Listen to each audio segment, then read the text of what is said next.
gorgeous love goddesses. It's been a hot minute since you and I communicated, and today I am bringing you completely different energy.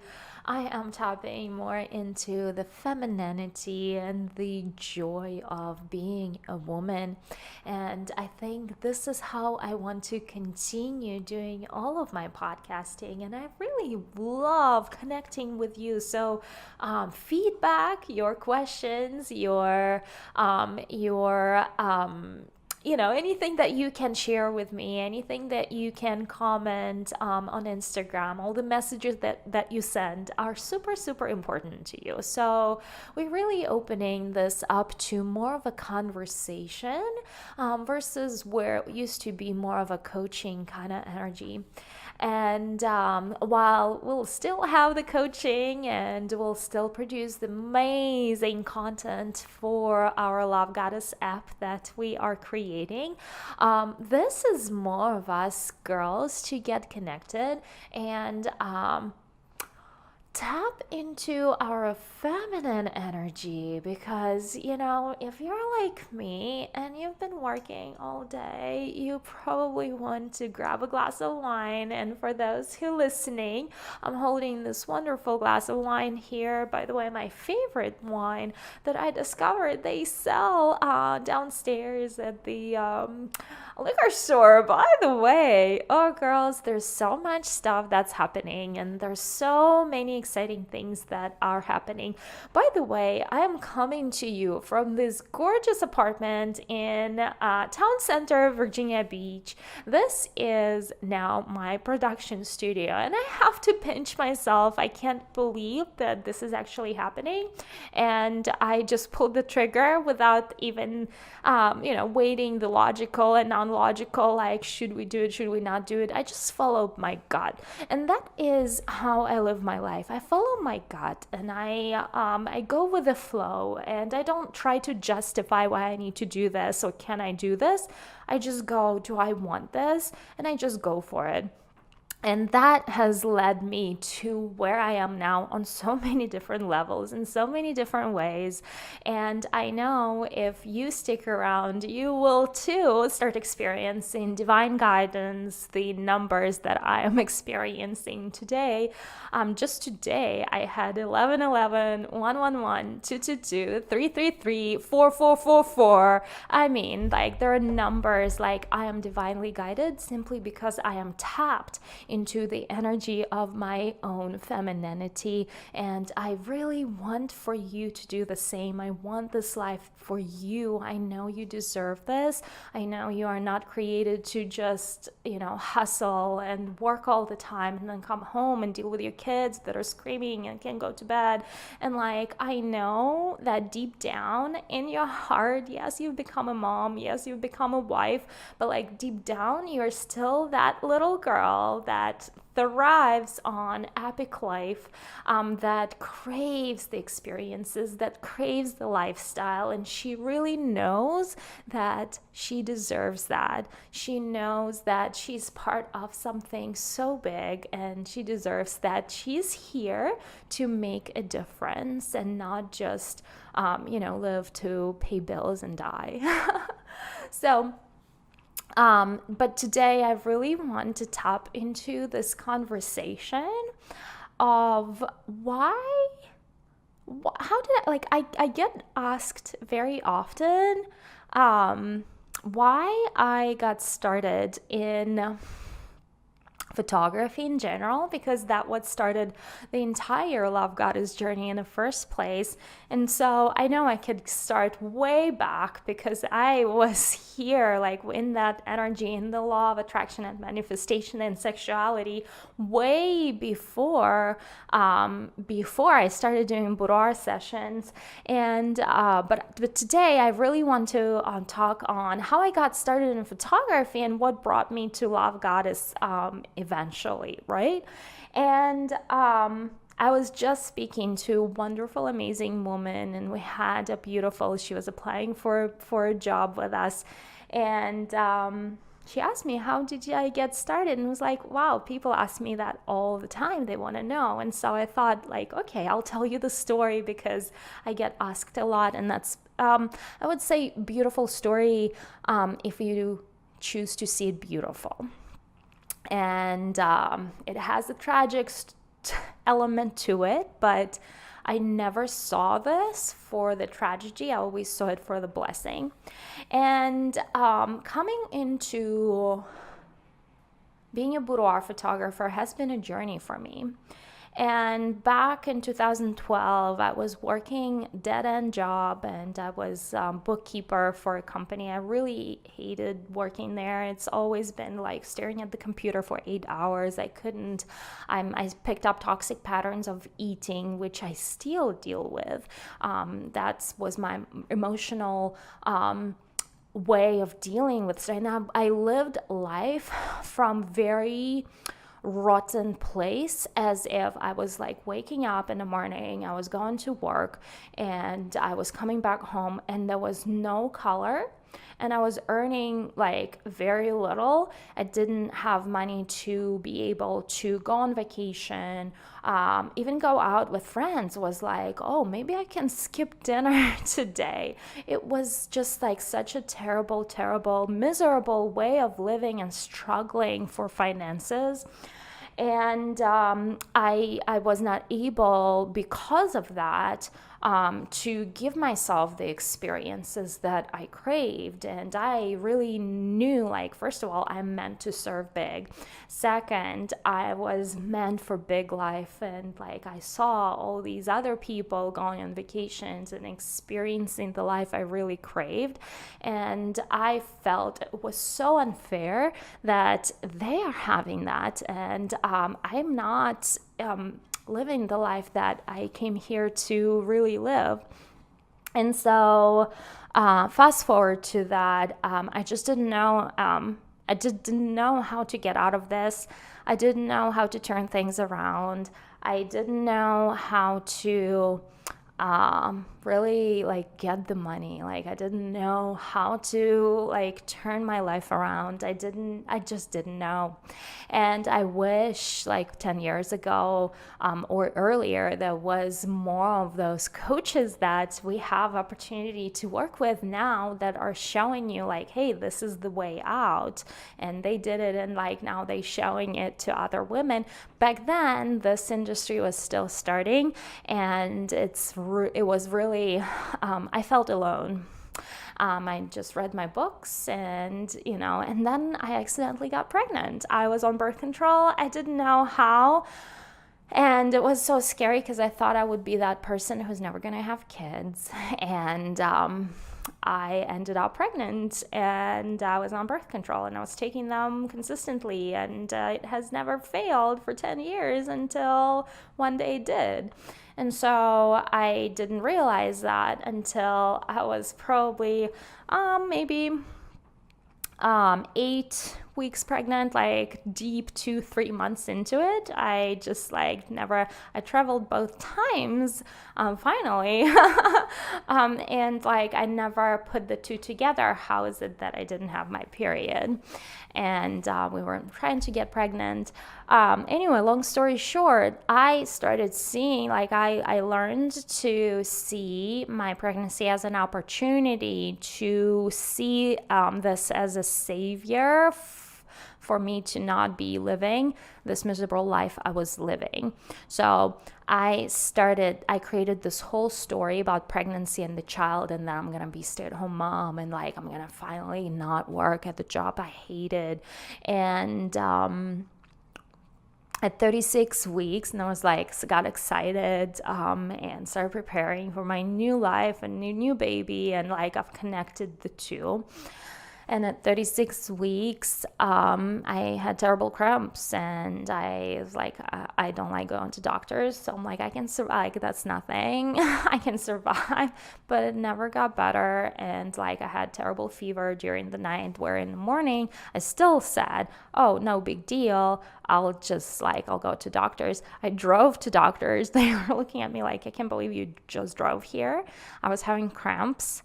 And they did the ultrasound, and they told me the baby's heart not beating and that I need to give birth quickly. Oh, wow.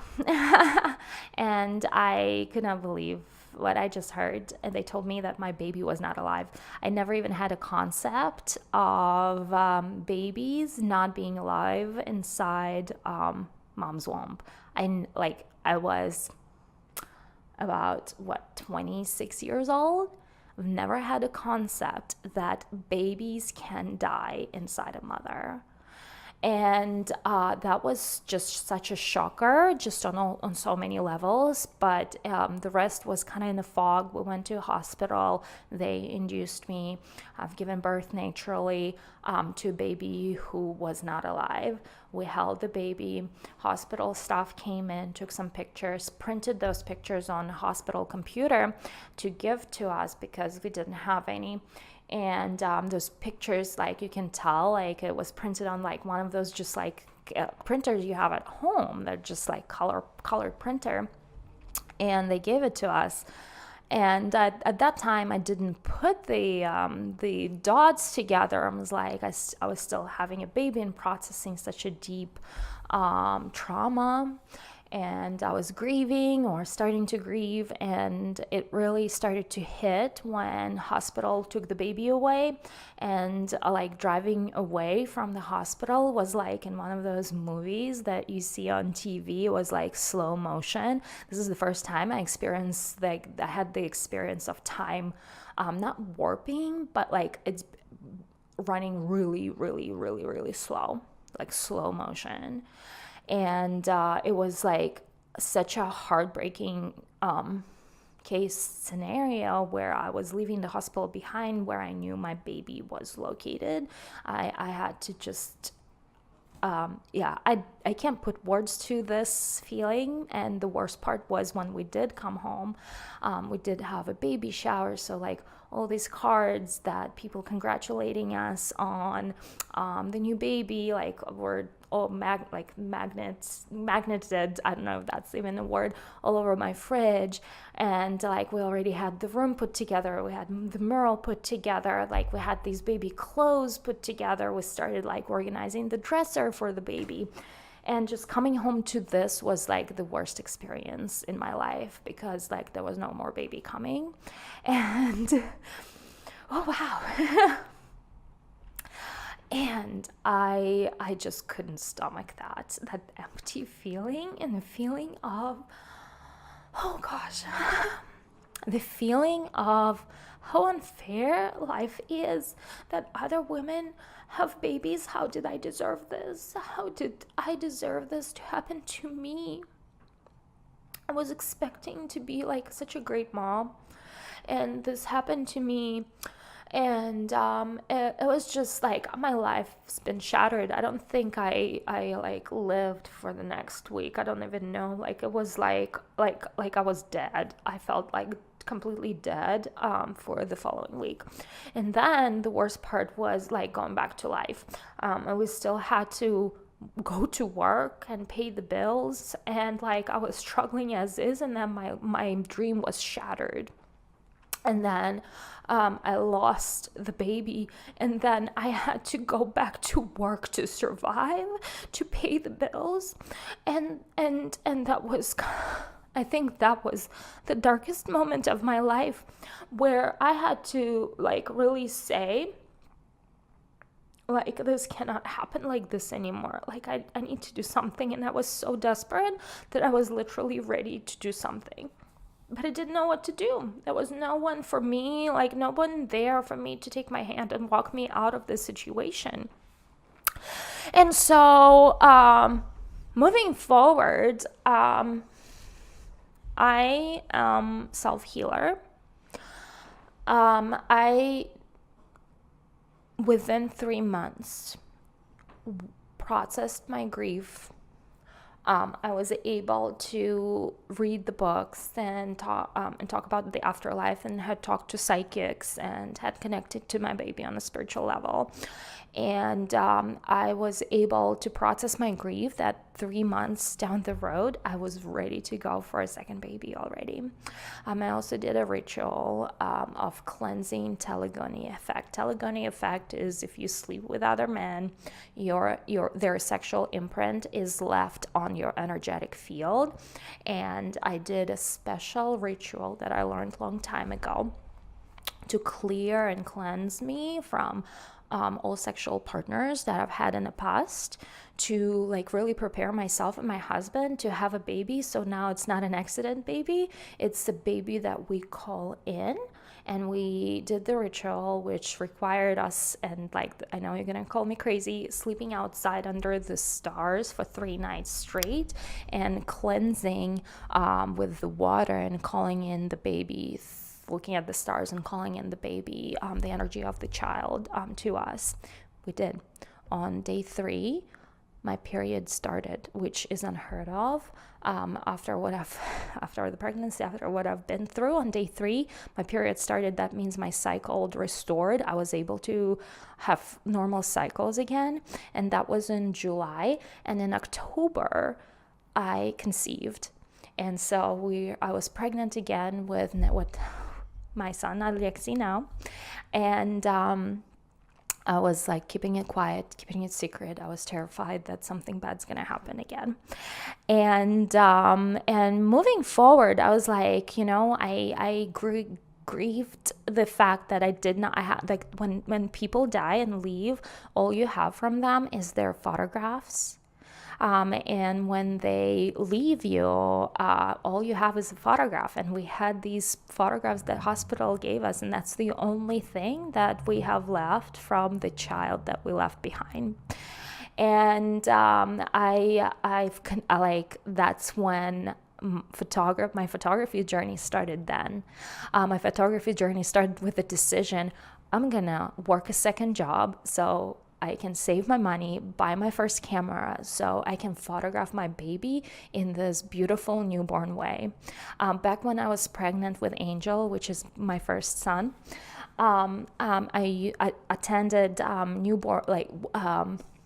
women's circle for pregnant moms. And there was a newborn photographer there. And, I would pick up her brochure and I would say, oh, that's too expensive. Like, who pays that much money for newborn photography? And it's like, I'm sure not going to pay that much money for newborn photography.